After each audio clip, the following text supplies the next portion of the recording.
Deuteronomy chapter 33. This is the blessing that Moses, the man of God, pronounced upon the Israelites before his death. He said, "The Lord came from Sinai and dawned upon us from Seir. He shone forth from Mount Paran and came with myriads of holy ones with flaming fire at his right hand. Surely you love the people. All the holy ones are in your hand, and they sit down at your feet. Each receives your words, the law that Moses gave us, the possession of the assembly of Jacob." So the Lord became king in Jeshurun when the leaders of the people gathered, when the tribes of Israel came together. "Let Reuben live and not die, nor his men be few." And concerning Judah he said, "O Lord, hear the cry of Judah and bring him to his people. With his own hands he defends his cause, but may you be a help against his foes." Concerning Levi he said, "Give your Thummim to Levi and your Urim to your godly one, whom you tested at Massah and contested at the waters of Meribah." He said of his father and mother, "I do not consider them." He disregarded his brothers and did not know his own sons, for he kept your word and maintained your covenant. He will teach your ordinances to Jacob and your law to Israel. He will set incense before you and whole burnt offerings on your altar. Bless his substance, O Lord, and accept the work of his hands. Smash the loins of those who rise against him and of his foes, so they can rise no more. Concerning Benjamin he said, "May the beloved of the Lord rest secure in him. God shields him all day long, and upon his shoulders he rests."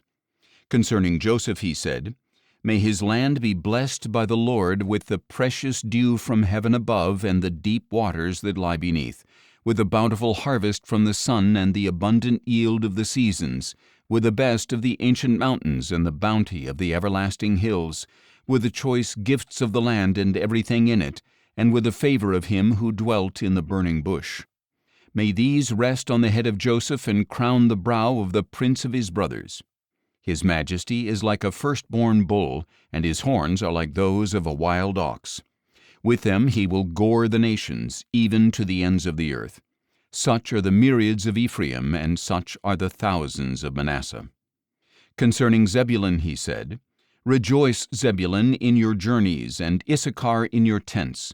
They will call the peoples to a mountain. There they will offer sacrifices of righteousness, for they will feast on the abundance of the seas and the hidden treasures of the sand." Concerning Gad he said, "Blessed is he who enlarges the domain of Gad. He lies down like a lion and tears off an arm or a head. He chose the best land for himself because a ruler's portion was reserved for him there. He came with the leaders of the people. He administered the Lord's justice and his ordinances for Israel." Concerning Dan he said, "Dan is a lion's cub leaping out of Bashan." Concerning Naphtali he said, "Naphtali is abounding with favor, full of the blessing of the Lord. He shall take possession of the sea and the south." And concerning Asher he said, "May Asher be the most blessed of sons. May he be the most favored among his brothers, and dip his foot in oil. May the bolts of your gate be iron and bronze, and may your strength match your days. There is none like the God of Jeshurun, who rides the heavens to your aid, and the clouds in his majesty.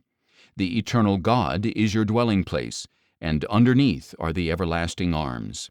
He drives out the enemy before you, giving the command, 'Destroy him.' So Israel dwells securely. The fountain of Jacob lives untroubled in a land of grain and new wine, where even the heavens drip with dew. Blessed are you, O Israel. Who is like you, a people saved by the Lord?